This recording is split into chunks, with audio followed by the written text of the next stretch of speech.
Okay, good to see you all, to hear you all. And I think without further ado, we'll begin. So the Gemara here on Daf Ches Amud Beis, which we began to discuss last week. Last week was a little challenging, but we got it in. I was wedding, I was driving, but we still made some progress. So let's pick up from where we were. Just do a little quick review. So the Gemara, after it discusses Pidyon Shvuyim, the Gemara in Ches Amud Beis discusses the collection and distribution of tzedakah, of philanthropy.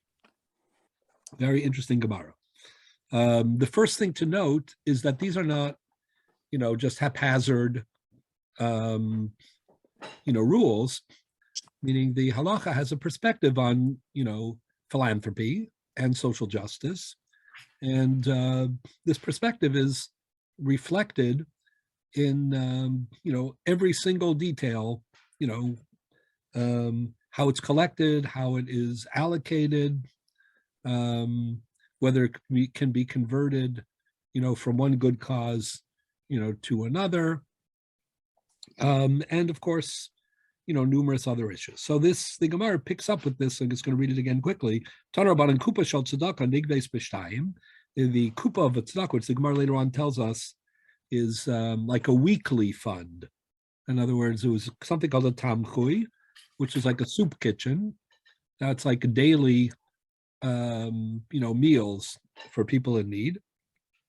And then there was a kupa shel tzedakah, which was, a fund, which, was not food, but it was, financial assistance that typically, at least worked weekly.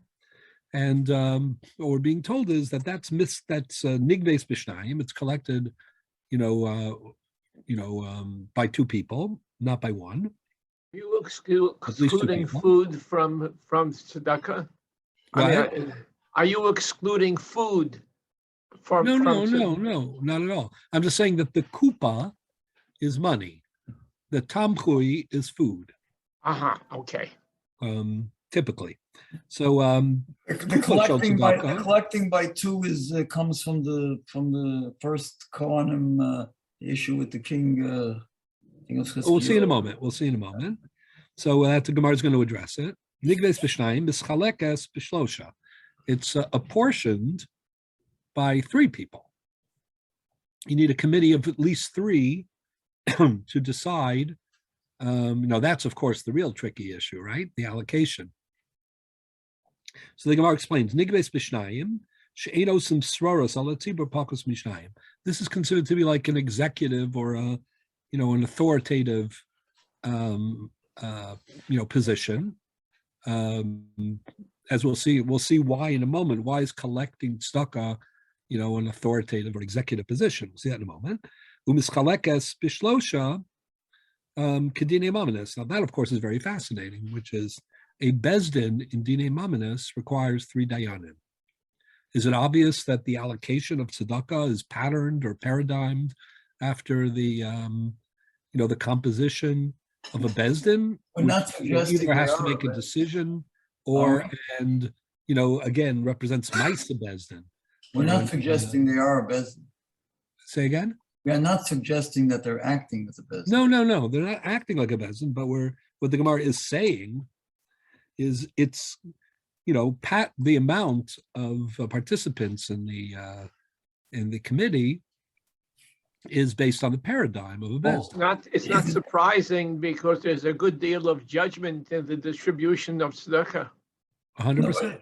But isn't the three so that they can make a decision? Of there's two, they can't make a decision. They could well, I mean, going back to our Sanhedrin days, that's certainly one aspect. But you require bezdin of 3 in some cases, even in what's called a Maisa bezdin, where you just need the imprimatur of the institution.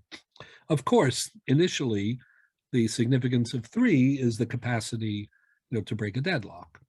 But either way, the characterization of Gvias Tzedakah as Srara and the definition of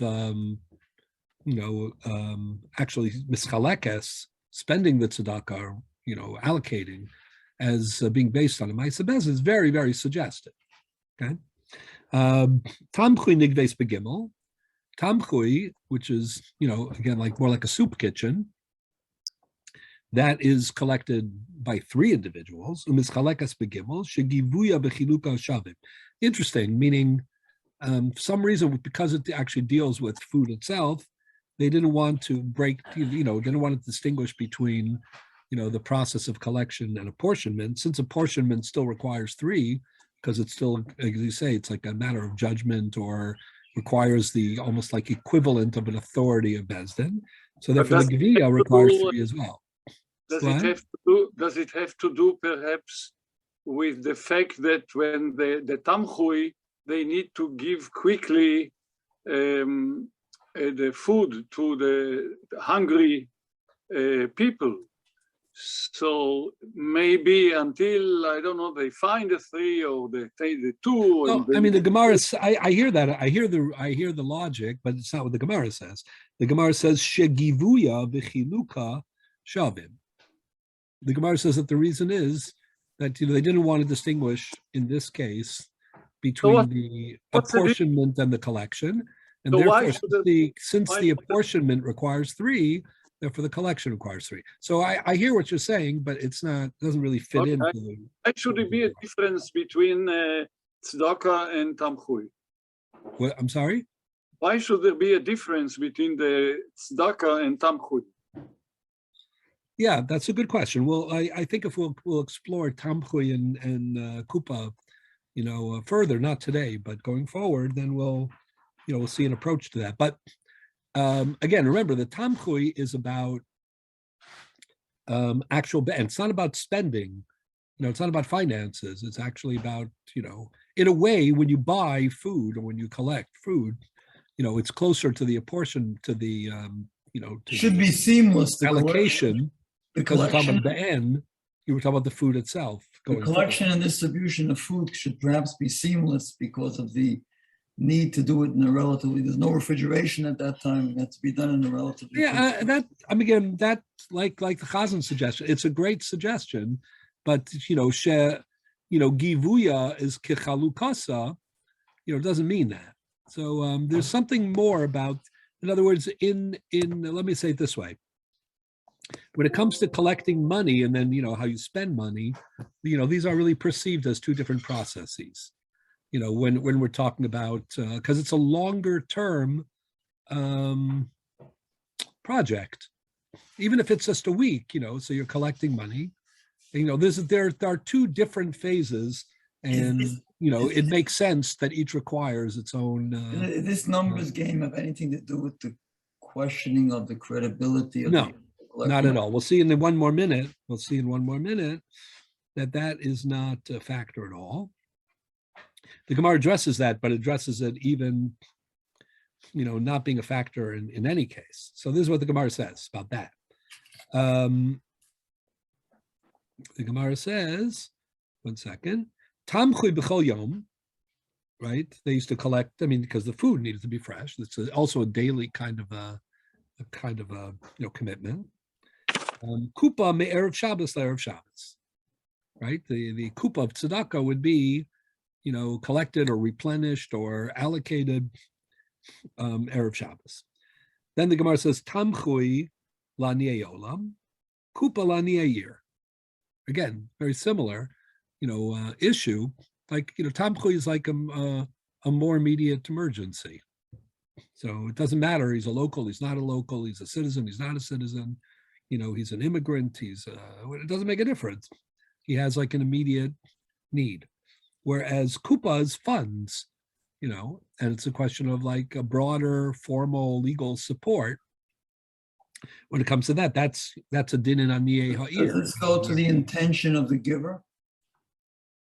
Well, there always could be, except we'll see soon, there can always be the intention of the giver can always play a role.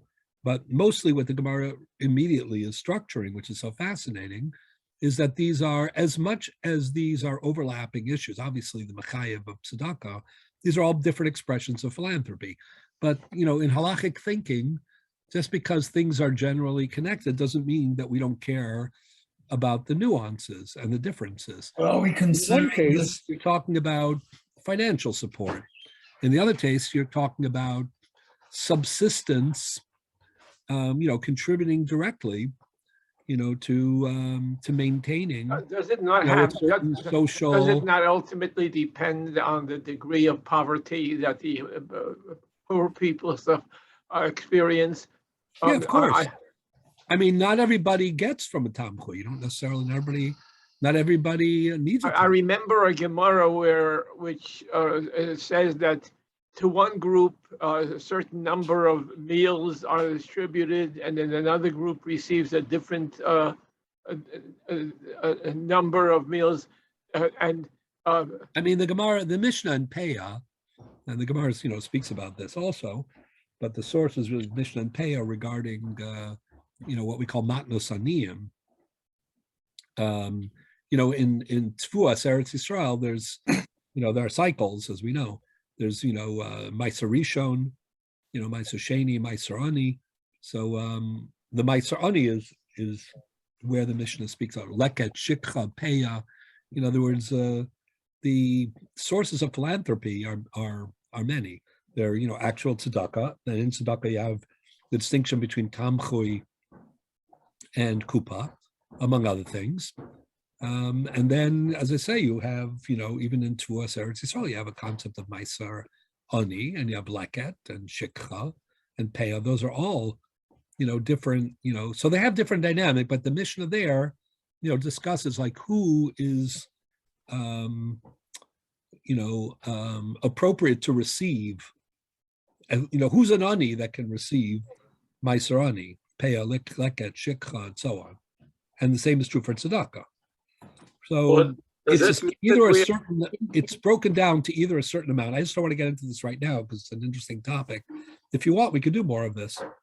It would seem that, but either it's a certain level of wherewithal that the fellow has, or it's the how many meals a day can he count on. So typically it's not 3; it's usually 2. Shabbos maybe 3, but it's 2 meals a day. But what constitutes a quality meal a day? So of course we're familiar with these issues in our own society, and in our own lives. Governments and social service agencies and volunteer groups, all have to, if they're sincere and they don't want to be inconsistent, and certainly they want to avoid corruption, which is not an easy thing, when you're talking about philanthropy. So you have to have guidelines and rules, like who is, who qualifies as an ani.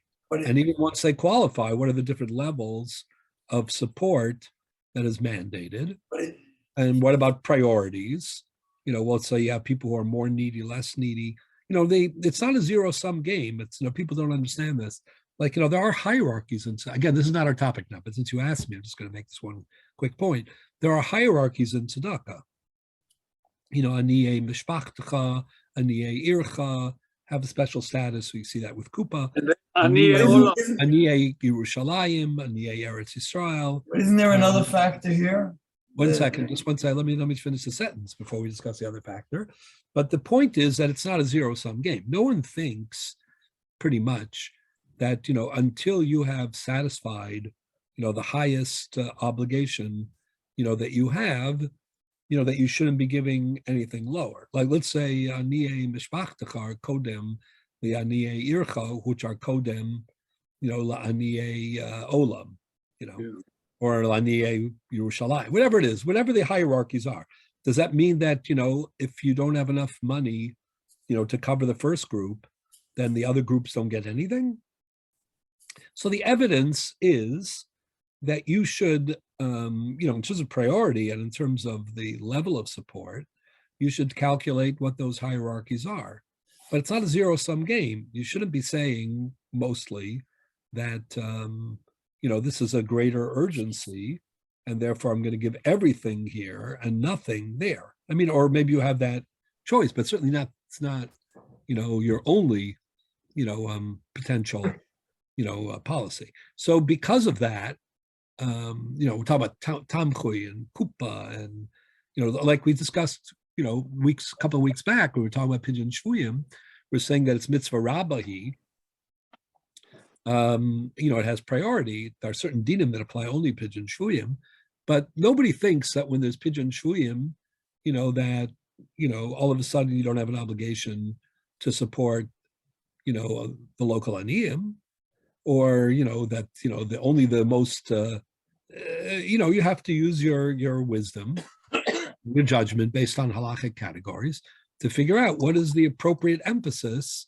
Where should the lion's share of your philanthropy go? But the idea that the shul needs money, the shul gets everything, or the aniyim need money, the aniyim give everything. So then there would be no, the Gemara says that poverty. Basically, the Torah says that poverty is a galgala chazer. It just doesn't use that expression, but the psukim in, ki lo yechdal evyon mikerav amecha. So unfortunately, they could call it a prediction. I guess in the, in some of these science fiction fantasies, about the future, they have these, worlds, where, there's no poverty. They wiped out poverty. And so far that's fiction. Torah says that it'll never happen. So it'll happen in Yemos HaMashiach maybe, but in regular time,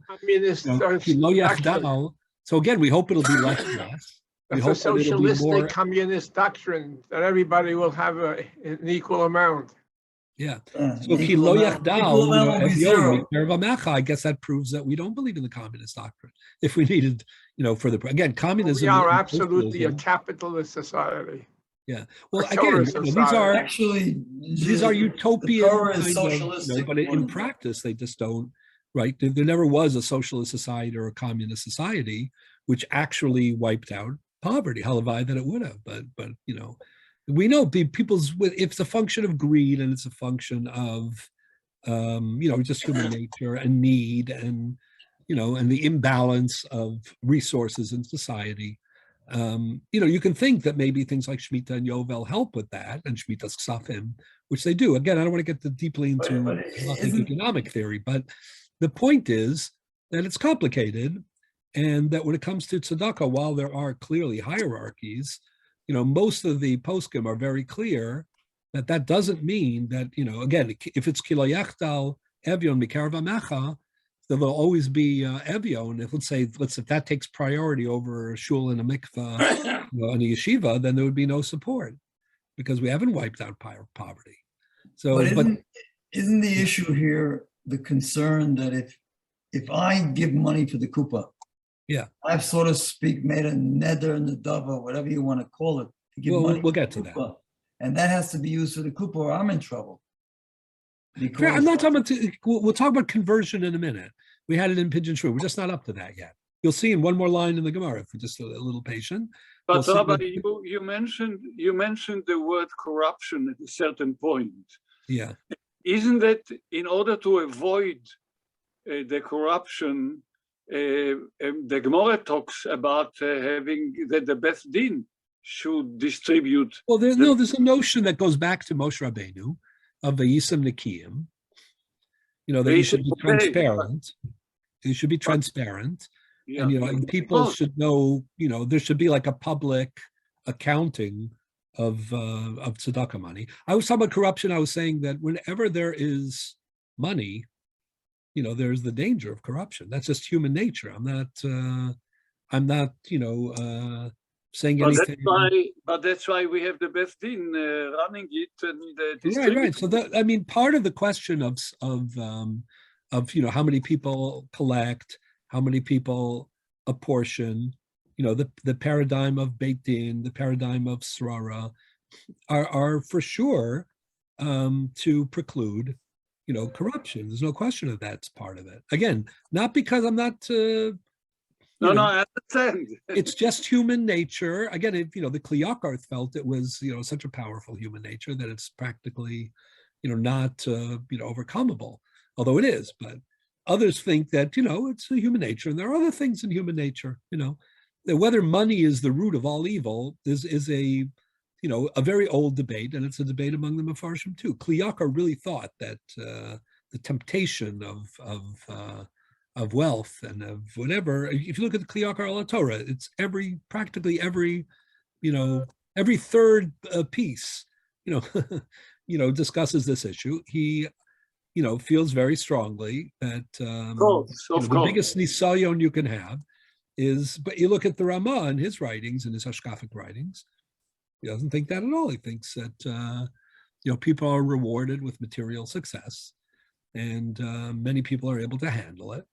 So, again, it's fascinating what the views are, but everybody agrees that there, is always going to be temptation and the potential for corruption, which needs on a policy level to be addressed. Everybody will agree with that. I mean, that's Yetzer Hara. I mean, Oev Kesef lo yizbak Kesef. I mean, there are many psukim in Tanakh that establish. I mean, why do people steal? Why do people cheat?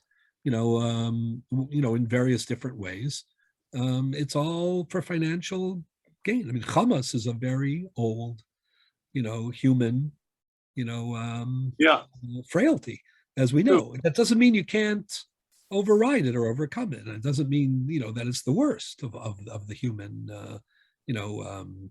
frailties. But in the end of the day, everybody agrees that it's a challenge. And everybody also agrees that, wealth and material success can be, utilized, in a very constructive way, with, awareness of the issues and proper guidelines. In between those two views, that it can be, a source of corruption, and that it can also be handled nobly and idealistically.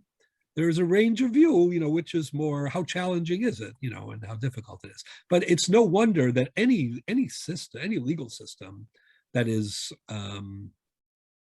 wise, that is realistic and that is idealistic, is going to impose rules and regulations for philanthropy.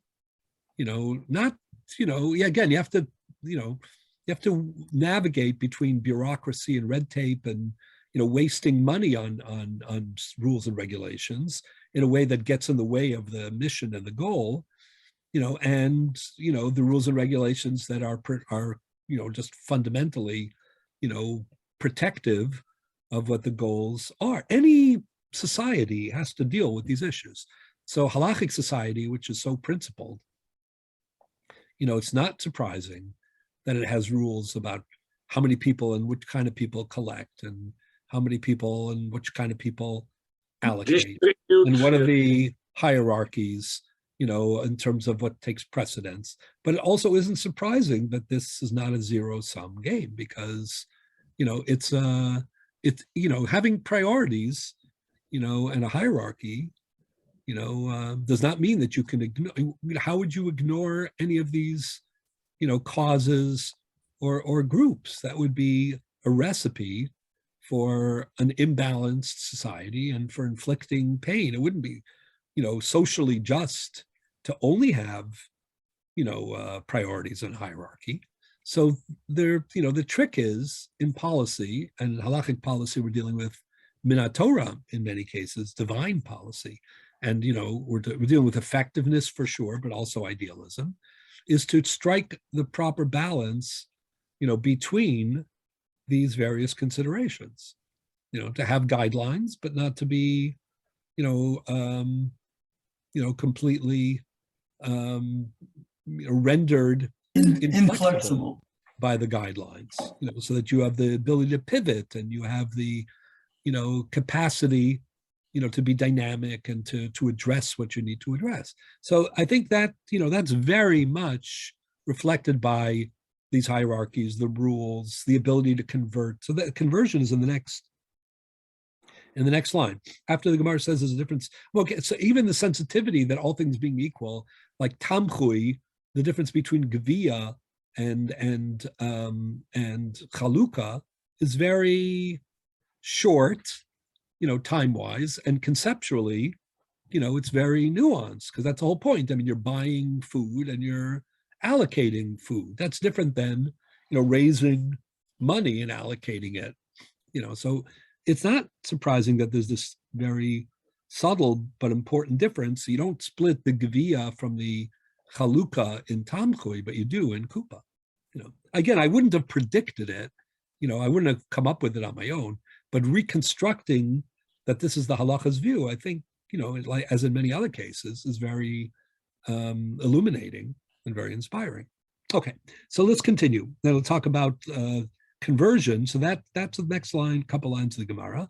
The Gemara says, Tamchui kol yom, to Kupa me'er of Shabbos, Tamchui lani'e olam, Kupa lani'e ha'ir, meaning the Kupa is, is limited, it's restricted to the citizens of the town or of this, particular community. Makes sense. So we don't somebody really who needs to go to the soup kitchen, you're not going to say, oh, you're not a citizen, you don't get, your meal from the soup kitchen. That would be cruel, right? But on the other hand, are we saying that Aniyei Olam don't get any tzedakah money? They only get Khalila, we're not saying that either. But we're saying the money that you collect in this particular tzedakah is more focused on that. So again, or you could just see from the next line, Rashayim b'nei ha'ir lasos kupa tamchui b'tamchui kupa, meaning the community. Oh yeah, can decide, to be flexible, in terms of the kupa and the tamchui. Like you need a little more because there may be a lot of people there. A lot of people. Let's say this week the tamchui is short, so you have to take from the kupa, or this week the tamchui doesn't have that level of demand, so sell off some of the soup in the soup kitchen, or whatever. It doesn't have to be only soup in a soup kitchen, but I'm just highlighting it. So you're allowed to do that. Ulis shanosa lekoma sheyirtzu.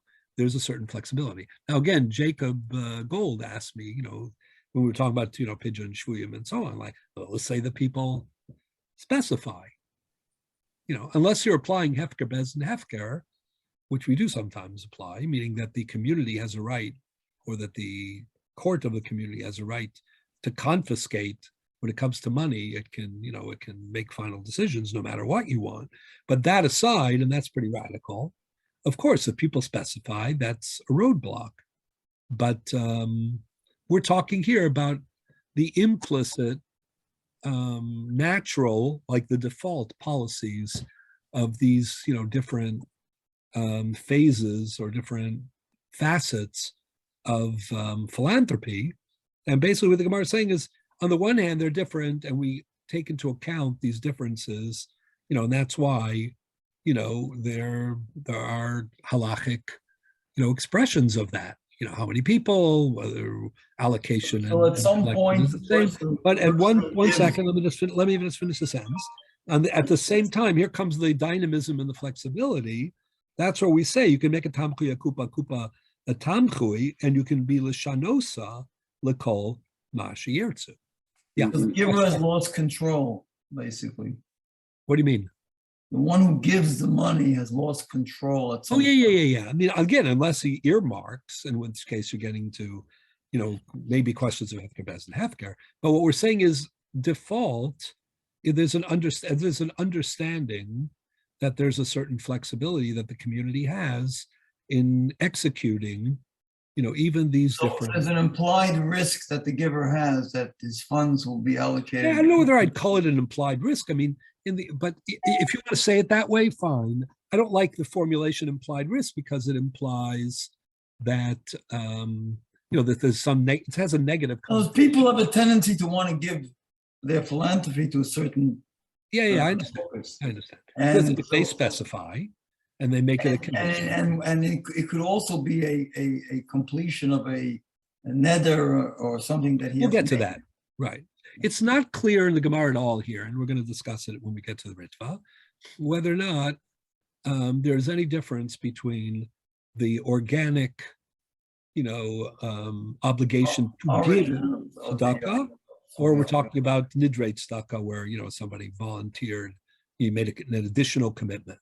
The idea that those might be two different things is something we've touched on in the past, It comes up here. We'll see in the Ritva very soon as well in a very interesting way. And it's like a very fascinating question. It's really a debatable question, meaning to what extent are nidrate staka, the commitment, the pledge, how much of that is driven by Hilchos Nadarim? And what happens about a lot of things. If they should sidetrack his pledge? What happens? Not from Dine Mominus, from what's it called again? For lack of a better word, Dine Nefoshes or his obligation. I mean, Dine Iser, call it to break a neder is a very serious situation. So that's a great point which you're making. So again, I wanted to leave for later, but I'll just mention it very quickly. This goes to like the Taz discussion in Yoredea that we had, we discussed like 2 or 3 weeks ago. Meaning the Taz has we'll say this way, the Marik has a comment, which the Mechaber paskins in Yoredea, and that is that if a person is allowed to give his tzedakah money for the sake of an urgent pidyon shui. You can convert that. However, says the Shulchan Aruch, based on the Marik, if a person does that, does he fulfill his obligation to tzedakah? You can do the conversion, does he still, which is really what you're asking. This question, and this particular question is about pidyon shuyim and staka. You're asking now a little bit more like, what about tamchui and, kupa or something like that? Okay, you could be distinguishing, but it's basically the same idea. So there's a group of poskim in Yoredea there, and Siman, whatever it is, Reish, I don't know, Min Beis or something like that, that says, people misunderstood the Marik. Of course, if you can convert, the money, if you can, divert it, to the mitzvah rabbah, pidyon shuyim, because that's also a form of tzedakah, of course it fulfills your obligation. However, the Mechaber really writes it as if it's not the case. So there's an interesting discussion, like, how could this be? So I weighed in and gave my suggestion, in a pidyon shuyim perspective a couple of weeks ago. I don't need to do that again. But what I do want to repeat is the discussion of the Taz. So the Taz says maybe all the Marik and the Mechaber of the Shulchan Aruch had in mind was a case of pledges. Like I made a pledge to give tzedakah, $100, $1,000 to tzedakah, right? Then the community took that $1,000, right, and they diverted it to pidyon shuyim. And no one's questioning in this case their right to do that. They do have the right to do it. But there was now no... wait, let me just finish. So now the question is, so the Taz says maybe the question is whether you fulfilled your neder. Meaning he wanted to make this initially, he ends up rejecting this, but he's saying like the following. If you have to give X amount of tzedakah a year, let's say you have to give based on your financial situation, you have to give $5,000 a year. Okay? So one question is, let's say, of the 5,000 that you gave, some of it got diverted, legitimately, halachically legitimate, to a different cause. So does that count, or you have to give more? You have to make up 5,000 to actual formal legal tzedakah. That's one question. Then there's a second question, and that is, the shul, it's not the amount of tzedakah that I'm obligated to give every year per se, based on the mitzvah in the Torah of nasom titen or pasoach tiftach. That's what we're talking about. The shul has a campaign, right? Sometimes this happens. They want to refurbish, the synagogue, or they want to build a mikvah, or they want to raise money, to give, to a yeshiva, whatever. And they're excess funds. Well, they're suggesting, they're encouraging people to pledge. That's a neder. So says the Taz, maybe when the Shulchan Aruch and the Marik say that you can fulfill your obligation, they don't mean nasom titein pasoach tiftach. They mean lo yachel devaro, hilchos nadarim. That's what I mean. Why? Because in hilchos nadarim, there's a principle that the Gemara articulates. The question is, how far did we go with it? And that is that nadarim holchim, achar, lishon b'nei adam. If there's some ambiguity in how to interpret a neder, we don't open up, typically, this is an interesting question, we don't open up Tanakh or the Mishnah or the Gemara to try to figure out what the definition is. We're more concerned with what the person had in mind, meaning neder is a voluntary category. It's a pledge, it's a commitment.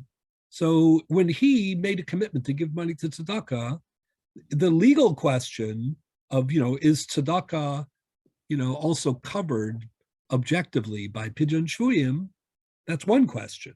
But there's another question, and that is, if he made a pledge, is that what he meant?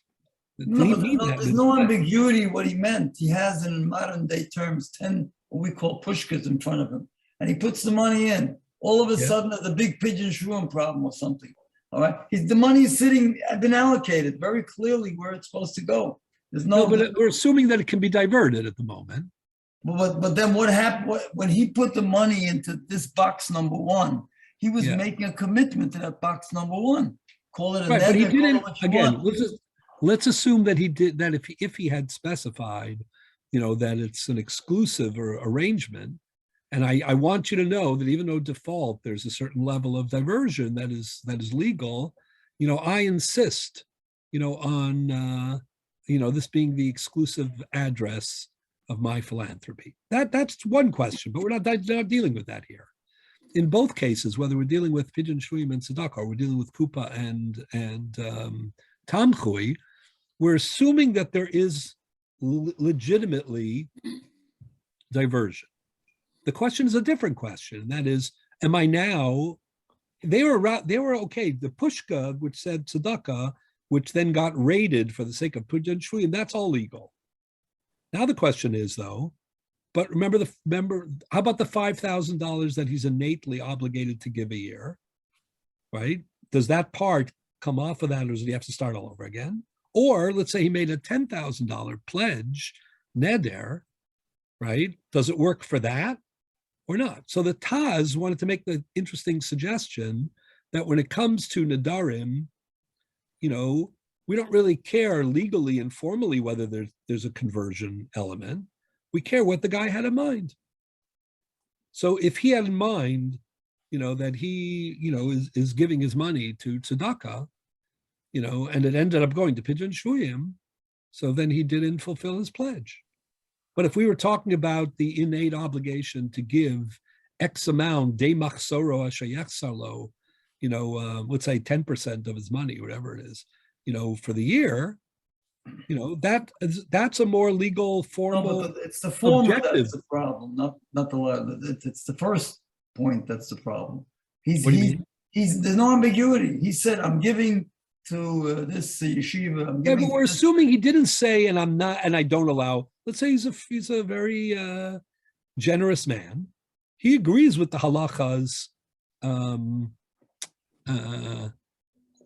flexibility and urgency. He didn't specify against that. He's happy with it. He's okay with it. We just want to know, does it affect the fulfilled? This overrides the personal obligation to keep your word. That's what you're saying. No. I mean, in other words, this is a acceptable method by which to change your commitment. In other words, it's possible. I'm not being facetious when I say this. No, I understand what you're saying. But there's a higher order that says. I understand, but that's not. You're looking to to go easy on this fellow. He can afford it anyway. Don't worry about him. The abstract man that we're talking about. I'm not. That's not the problem. He just wants to do the right thing. He donated. He pledged. $10,000 to tzedakah. Okay, 5,000 of it was diverted for pidyon shvuyim.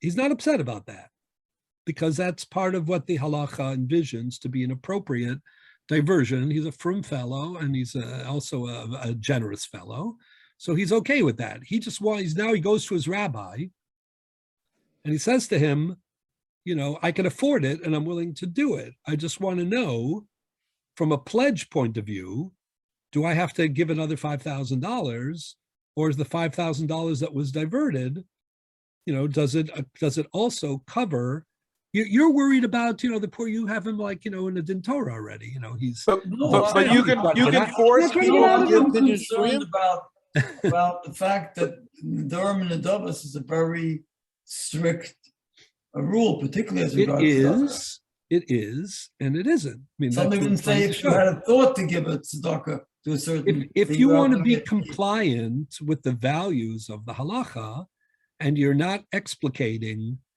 that for you, this gift is conditional in a way that is more rigorous. I understand the hefker better than hefker in. No, hefker and hefker financial, is a last resort. Hefker and hefker just or whatever in the financial, but he yeah, still I'm has. not talking about hefker bez. still Hefker facing- bez certainly works. You just don't want to employ that more often than you need to, right?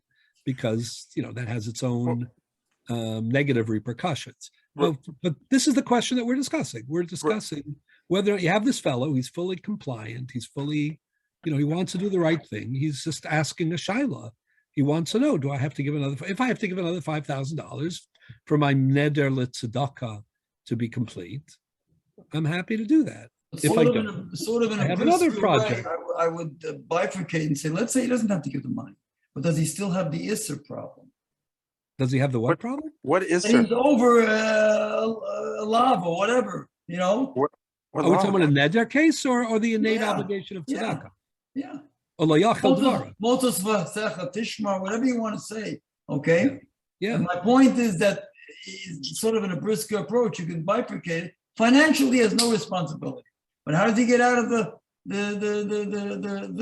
Isser, so to speak, issue? Well, I mean, if he doesn't, if it's deemed that he is, delinquent in his lo yachal devaro or his motzei svasav, then he does have a financial obligation to. No, the financial obligation is taken care of by the decision of the better good, the good of society. Okay, so they it's not really. But now he still said something. He said, "I'm going to do X, Y, and Z." Right, so that's what we're trying to figure out. So not financially, from the standpoint of he can be relieved of financial. It's also, I mean, it's not. I don't agree with you. They go hand in hand. It's not completely disconnected, but in the end of the day, it's a very legitimate question. Again, this fellow is not.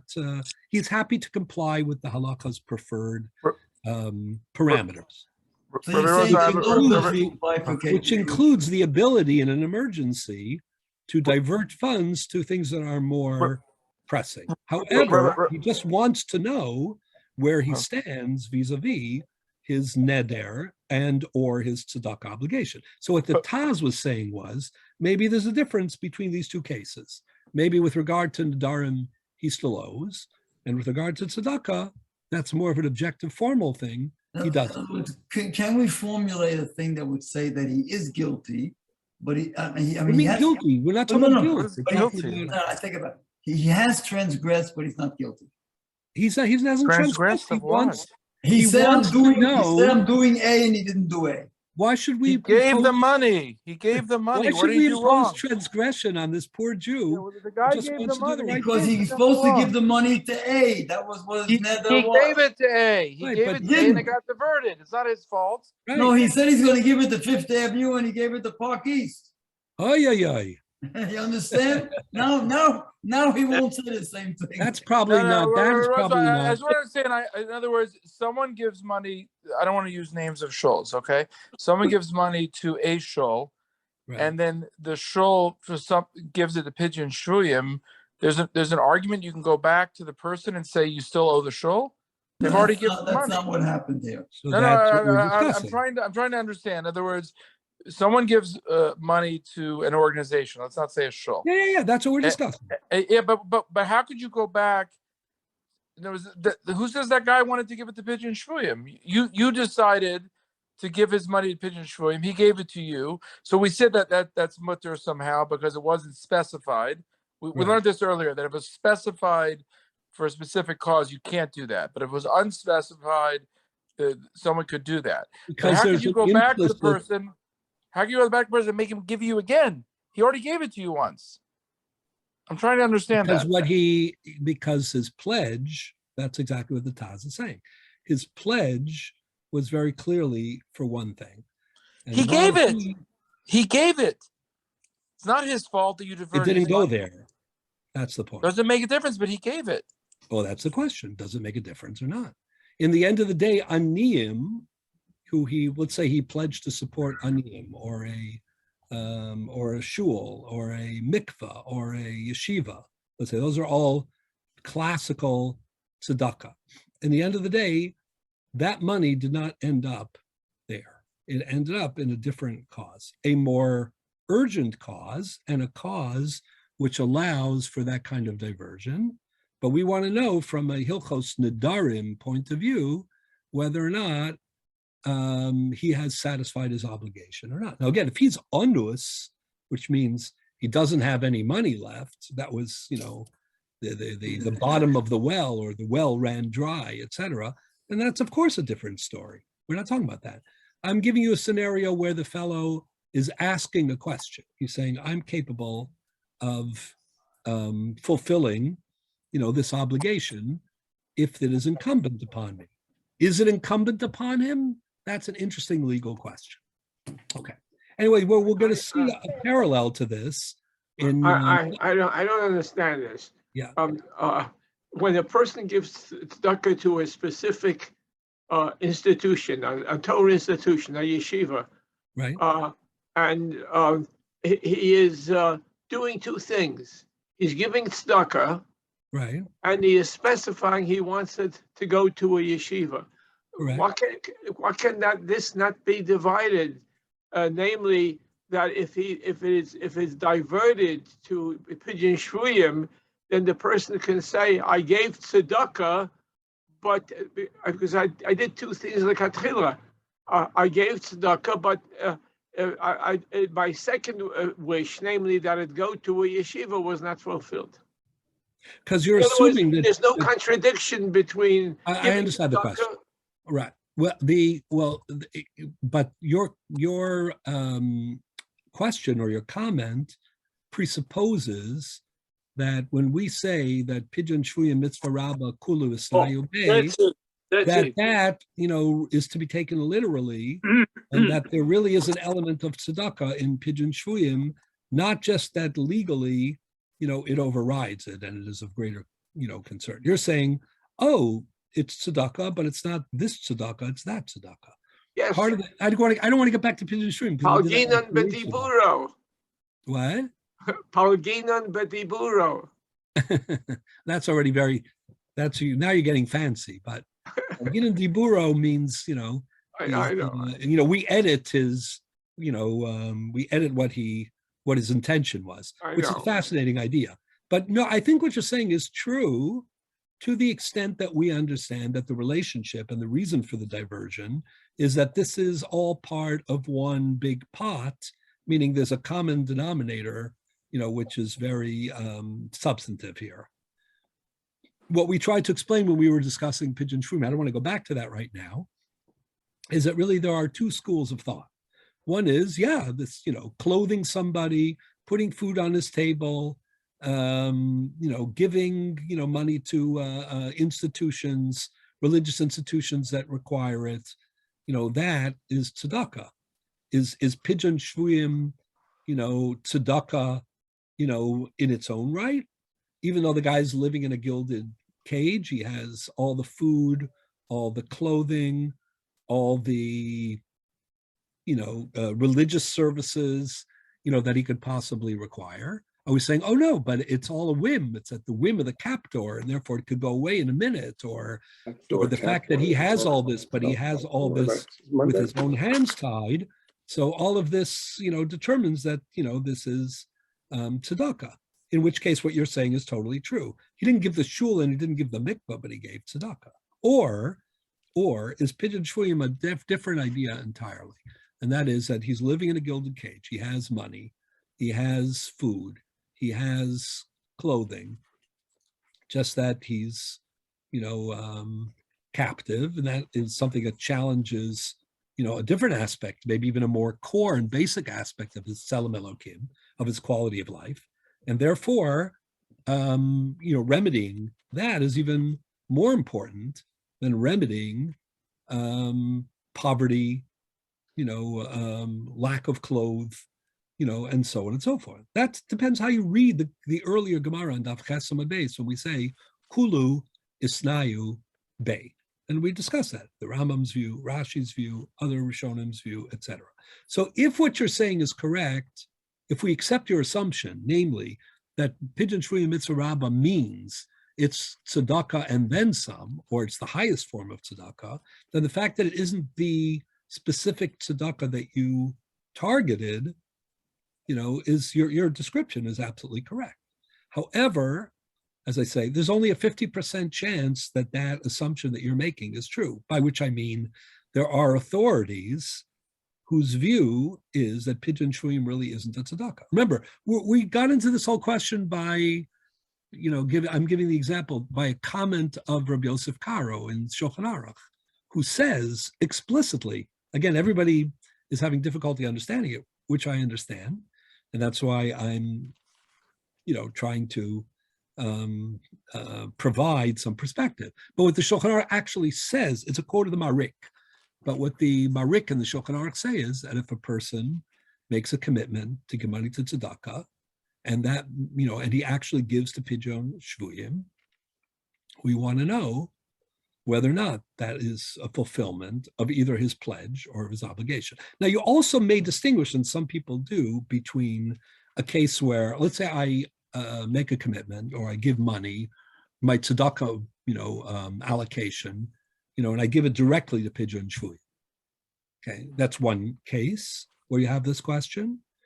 There's another case where I give it for the sake of the poor, the mikvah, the shul, and then because of this, eminent domain kind of, law, this idea of diversion, that the community decides to take the money, and then the question is, where does that leave me? Now, I would agree that it's easier to justify the absence of a fulfillment of tzedakah in the first case, where he himself has an obligation of tzedakah, either through a pledge or objectively, and instead he gives the money for Pidyon Shvuyim. Then the objective question simply is that really tzedakah or not?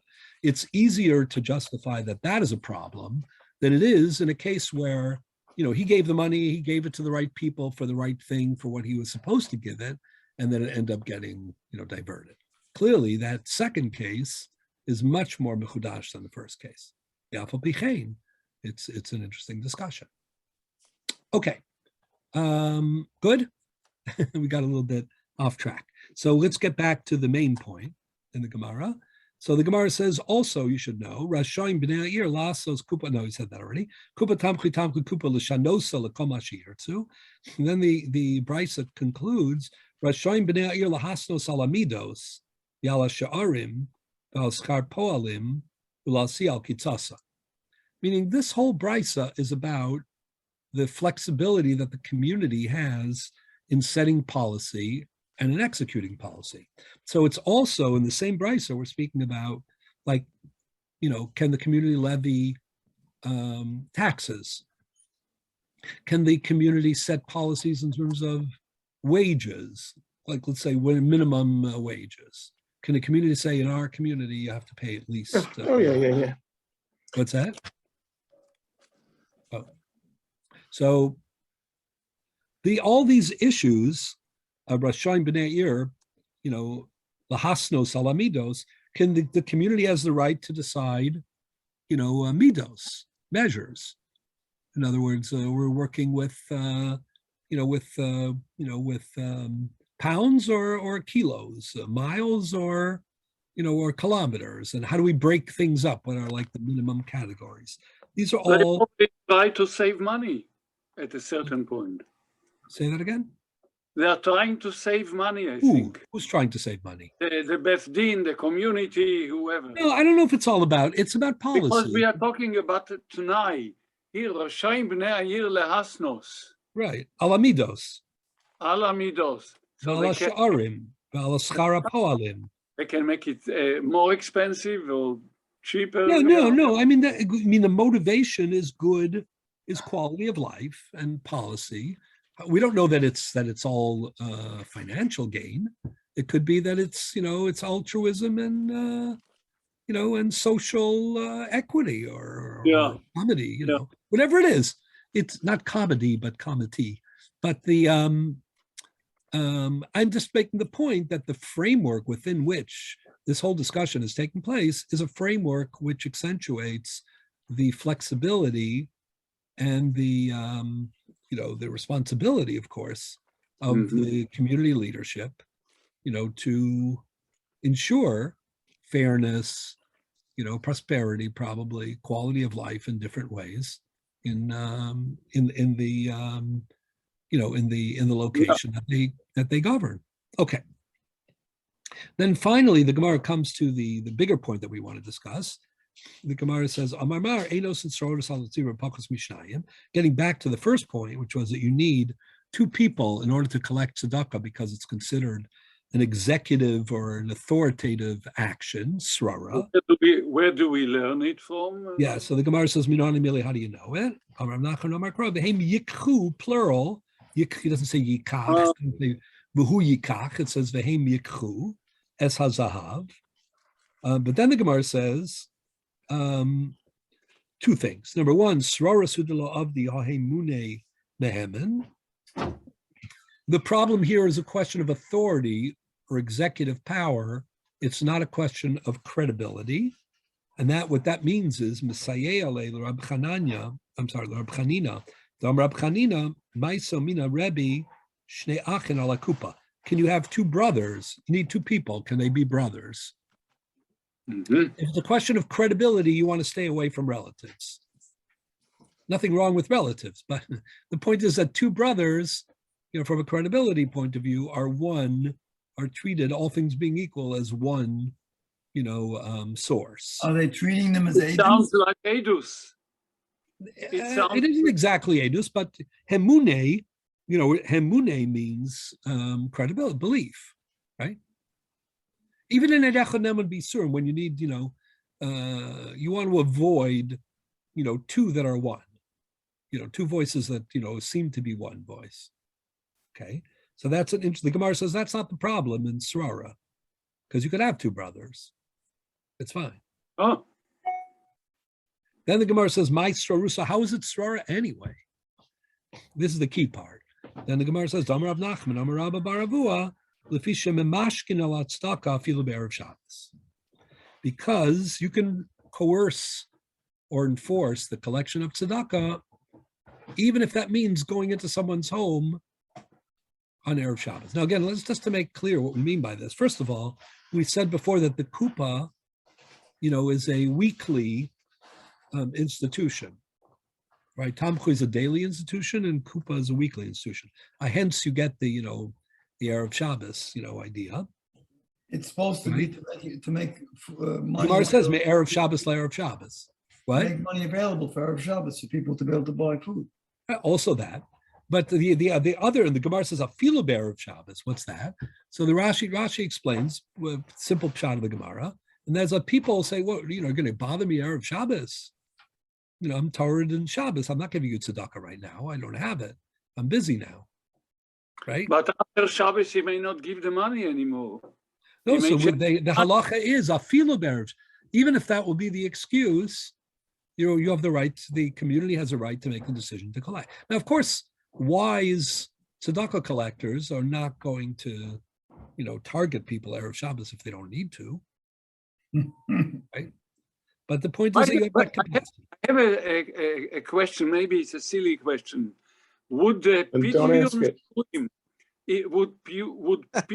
Shvuim doche Shabbos? Is Pidyon Shvuim doche Shabbos? Well, again, I don't want to get back to the pigeon shvuim because we discussed it extensively. But what I try to, no, but I'll answer you very briefly, and that is that the factor of pikuach nefesh, which changes the rules of pigeon shvuim, is recorded in many of these sources.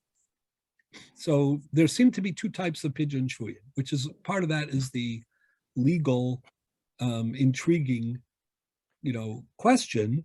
And that is, since one of the things we say about pigeon shvuim, we say it's a form of tzedakah, we also say it's a form of pikuach nefesh, sakana. So you would think that there can't be pidyon shvuyim with sakana and pidyon shvuyim without sakana because it's part of the built-in definition. This is a question that many poskim ask. But the fact is that, probably there's, circumstances where it's Docha Shabbos for sure.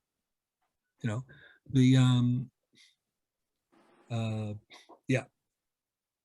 Rav, famously told many of the rabbis and the Rabbinical Council of America many years ago that, his father always said that getting somebody out of, Soviet Union was pidyon shvuyim and that it's Docha Shabbos. Really? Huh? Yeah. If that's what you need to do it. But okay. Aini, obviously only if that's necessary. Sure. Aini. V'aksiv, the Gemara says, Pakadati al kolo chatav.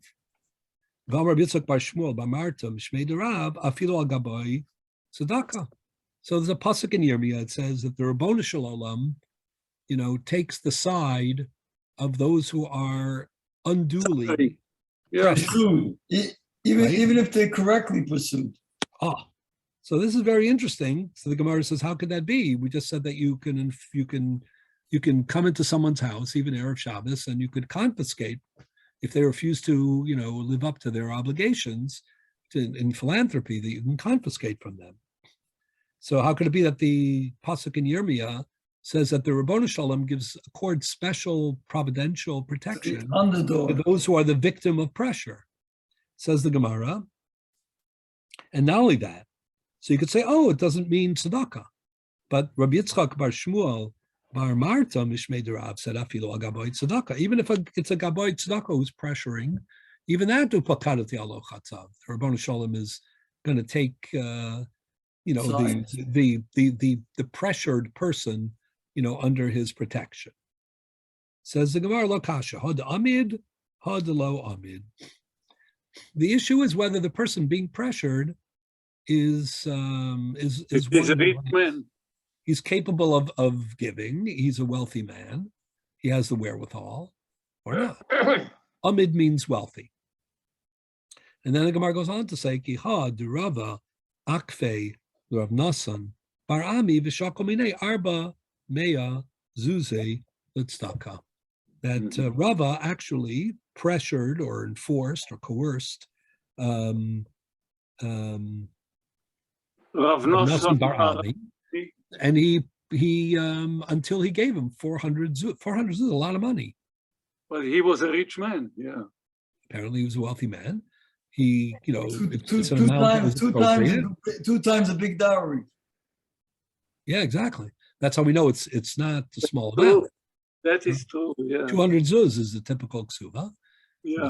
So this is obviously a significant amount.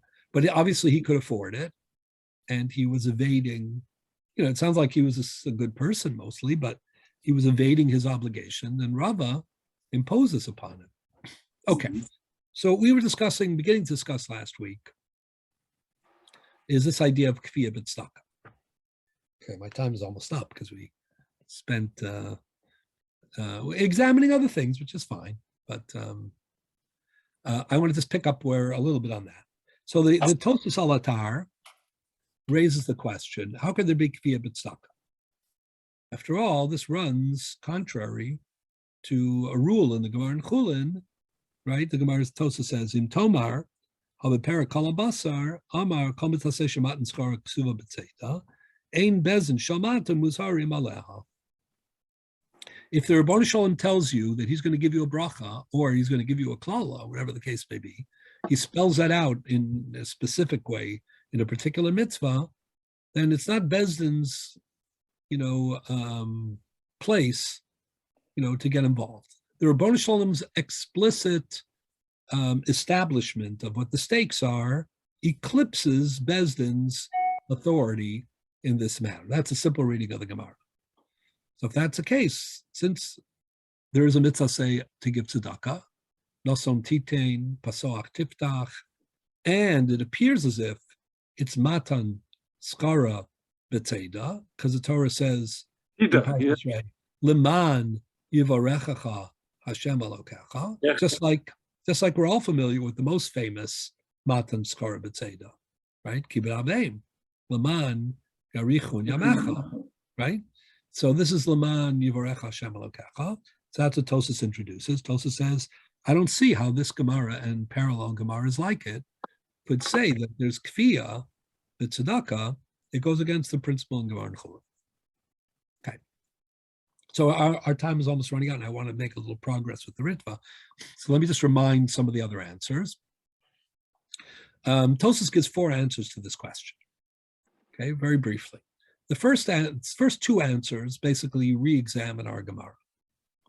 And they say, it seems like our Gemara is saying that there's kfiyah b'tzedakah, there's coercion and enforcement when it comes to tzedakah, but it's misleading, because in light of the Gemara and Chulin, it can't mean that.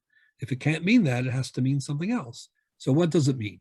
The first answer in the name of Rabbi Tam says, what it means is that we're talking about verbal coercion, right? That's the Omer Rabbi Tam, the high kfiyah b'dvarim. Sometimes the Gemara uses the word kfiyah, which means coercion. It doesn't really mean enforcing. It means pressuring. Right? Yeah. Meaning, call him up, hassle him a little bit, keep after him. Sure. But in Achanami, if he refuses, there's nothing you can do about it. Because the mitzvah says Shema and Shema. The second answer of Tosas, very similar. V'od tirates, the hachei kiblo aleim shiachufa oso agabai. We're not talking about the mitzvah, we're not talking about kfiyah in the mitzvah of tzedakah that's written in the Torah. The Torah says everybody has to give a certain amount of tzedakah. That's not subject to kfiyah, because the Torah says Aman Yivarech Hashem Elokecha, and the Gemara in Chulin says it doesn't shematim with or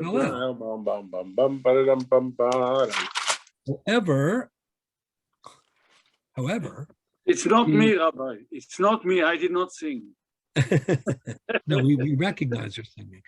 But however, we're talking about a situation where the community themselves made a commitment. But So my it's question is, mitzvah. Rav Nosson Bar Ami, didn't he know the halacha that has? So why did he need Rava to be kofar on him? If there was an emergency, if it's verbal pressure, it's verbal pressure. If it's that, he was saying to him, listen, from the standpoint of tzedakah, you're not obligated, but if there's an additional, beyond the regular din of tzedakah, there's an additional community commitment, that's a different story. That's his chayvus. It's like neder. He's saying to him, that's different. You have to give. So those are 2 answers. The Ri has a third answer, which I think is very intriguing. L'rinir is the b'tzedakah kofin the ispay lav. The siv lo ta'amitz es levavcha v'lo tikpos es yadcha. Meaning, when the Tosha seems to be saying, when there's a mitzvah say alone, we have this rule that if the Rabbanu Shalom tells you what's at stake, it's not Bezdin's position, to mandate compliance. However, if there's a lav, also, meaning a negative commandment, here there's a mitzvah say, it's a positive commandment to give tzedakah, and there's a prohibition to ignore the ani. Lo ta'ametz es levav, don't harden your heart.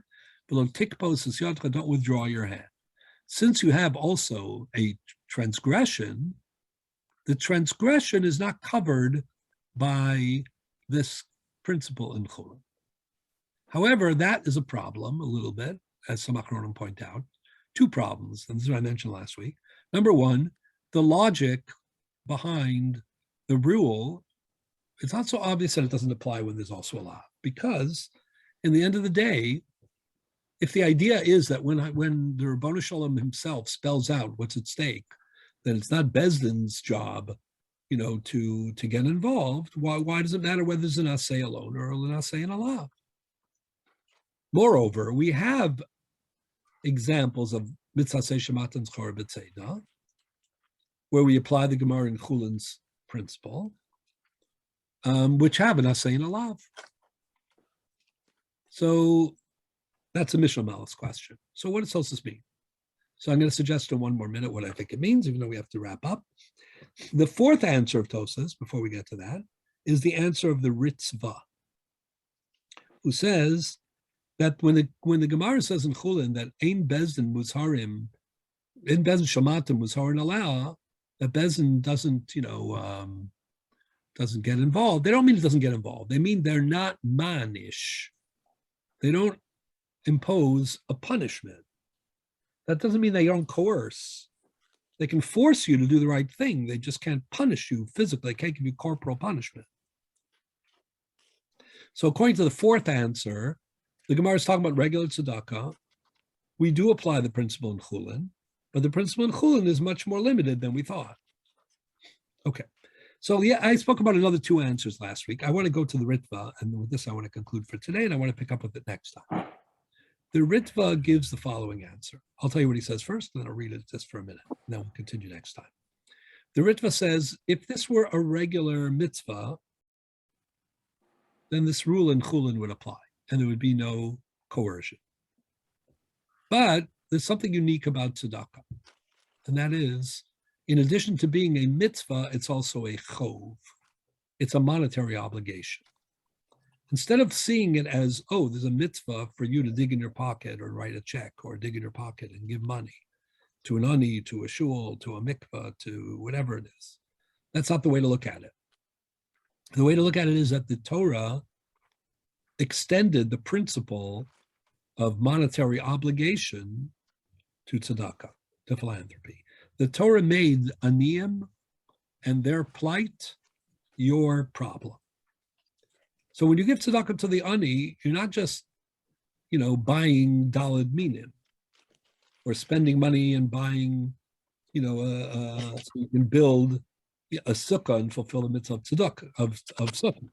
Or in this case, you could say, handing over the check, giving money, giving food, giving support. That's the mitzvah saseh. All that is true, but it's more than that, says the Ritva and the Radvaz. The nature of the mitzvah of tzedakah is to treat philanthropy as a debt, as an obligation that you owe to the poor. That's very remarkable. So let me just show you this inside for a minute. Look at the Ritva and Rosh Hashanah. Now, the Ritva and Rosh Hashanah sounds like he's speaking only about nidrate. Like, you made a pledge, right? That feels like Tevya a little bit, but you made a pledge. You made a pledge, and therefore you're obligated. It's like a monetary obligation. I made a pledge to do X and Y. I made a pledge to give money to aniyim. Look at the Ritva. Ritva asks the question, this is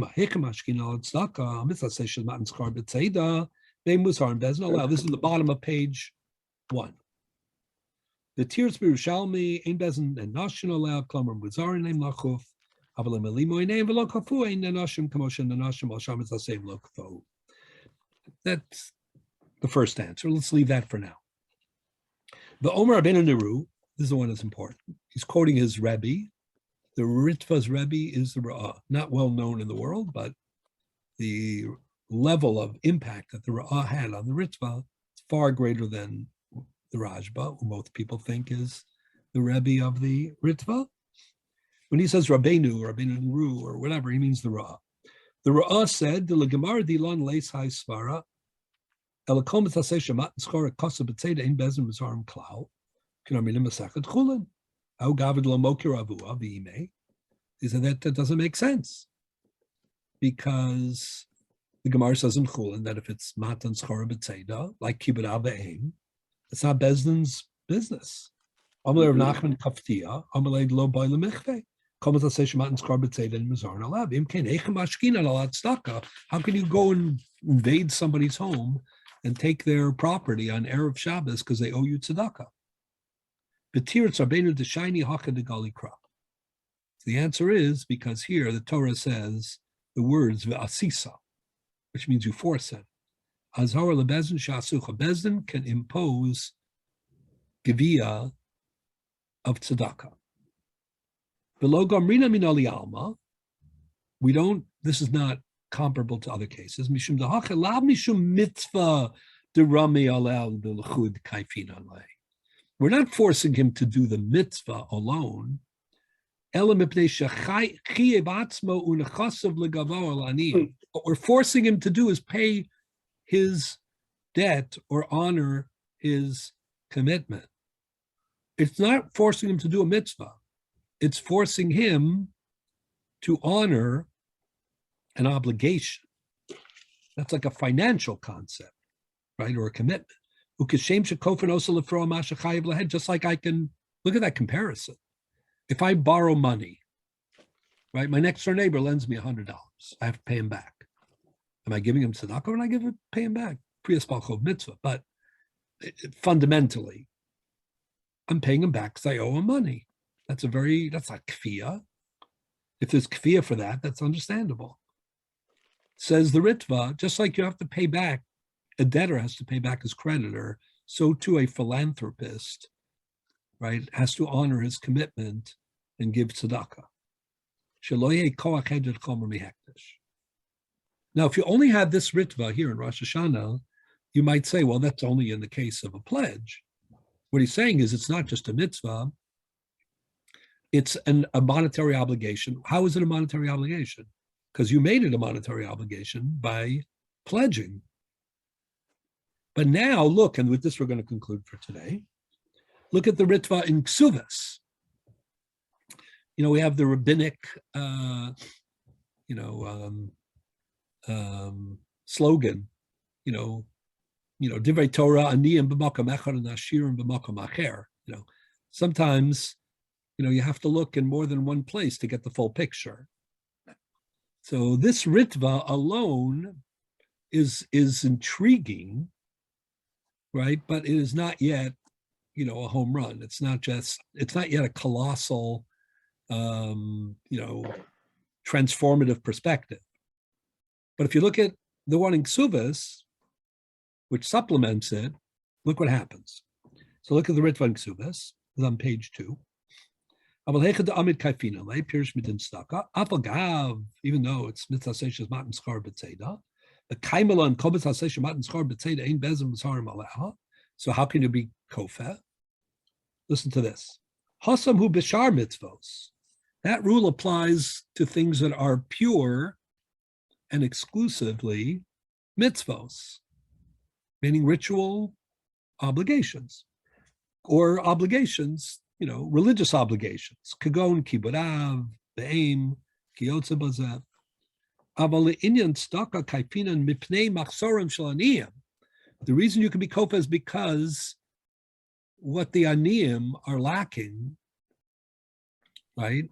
I mean, their inability to survive without you, their needs obligate. That's not just a mitzvah. That becomes a chov or chiyuv. Ukidikasav rachmana, same source as in Rosh Hashanah, v'asisa azar lebezin she'asucha. But then he adds, and this is the key line, this is the supplement. The afal gav dahu gabe no derksiv. V'asisa is written by Nadarim. So that doesn't prove anything about the obligation of tzedakah that comes from the Torah. So he didn't pledge, right? Let's say what about your obligation every year to give a certain amount of tzedakah? Is that something that people can force you to do? Sounds like it in the Gemara. That's not covered under V'asisa, is it? This is above your 10%? Are we talking above your 10% or below your 10%? No, it doesn't matter for the moment. I don't want to get into that. Let's assume it's your 10%. All right. So Goli Rachmana b'tzedakah shehotzi b'fiv, v'hu adin l'kol staka mishum achsarim shlaniyim. The Ritva says, you're right. The source is actually a case where we're talking about a pledge. But it applies equally to the innate obligation that you have minat Torah when there's no pledge. Meaning, this goes to what we talked about before, right? A person makes a pledge, right, for tzedakah. How much of that obligation or commitment is driven by the pledge part, the Hilchos Nadarim part, and how much of it is really anchored in the fact that it's an expression or an addition? He's just upgrading the level of tzedakah that he's obligated. You could look at the neder of tzedakah in one of two ways. You could say it's like, any other neder. It just happens to be for tzedakah. And the upgrade, meaning beyond what you're obligated in the mitzvah saseh of tzedakah, is just a function of the commitment of a neder. And it's like any other commitment of a neder. Or Or you could say that the commitment through neder for tzedakah is something that is very much rooted in tzedakah. And what it does is it increases, the quantity of your obligation, but it remains a tzedakah issue, not a nedarim issue. In which case, what's true for nidrate staka largely is going to be true for the core obligation of tzedakah. That is the view of the Ritva. But what he's saying basically is that a person, let's continue with it just for one more minute. Who adin l'kol tzedakah mishum achsarim shel aniyim. So, but what he's basically saying is that in the same way that a debtor, meaning a borrower, owes money to a creditor, to the man who lent them the money, at least for, as far as these purposes, in that same sense that we're dealing not with simply a mitzvah, but with a chov, the ani's right to be, within reason, of course, supported, right, achieves that status as well. And therefore, even though it's mitzvah say shemat and schar b'tzeda, it's more than a mitzvah say. It's a chovas mamon. And as a chovas mamon, it has nothing to do with ein bezin shalmata muzharin allow. So this is also the view of the Ramaz, which we'll pick up with next time, Perek Zayin Halacha Yud. And then I want to explain Tosas, the distinction between asay and los asay, based on this principle as well, and examine a few other issues about the nature of tzedakah based. Thank you so much, Rabbi. A good night. Thank you. Thank you, Rabbi. Rabbi, do we have any other place in the Gemara where we discuss whether or not the absence of doing tzedakah is an isser asay or a lav? Would that not help us in that? Well, in other words, the question of is it one lav, two lav, one an asay and a lav, two asays? We'll get to that also. It's really, if you look carefully in the parsha in Re'eh, it's very fascinating. I'll just tell you one thing before we go, and this is something that the Chazan actually asked about last week. Just I was dodging traffic at the time, so I don't know if it came through clearly. It was in more challenging audio circumstances for sure, never mind video. But he asked me the question last week. I thought it was a very good question about, why there are double S and why double language, right? Pasach, tiftach, nason, tite. So what I really think is true is that there are triple doubles, here, if you want, I guess, to use a sports metaphor. But there are two essen, that's number one, two labin, number two, and each of the essen is a double language, that's three. Pasach, tiftach, nason, tite. And it's just strange, why is that? What's the pattern? What's going on? But what I do think is true is that part of the unique nature of tzedakah is that it integrates in a very magnificent and unique way ben olam lamakom ben olam lechavero obligation, meaning it's a mitzvah and it's a chiyuv.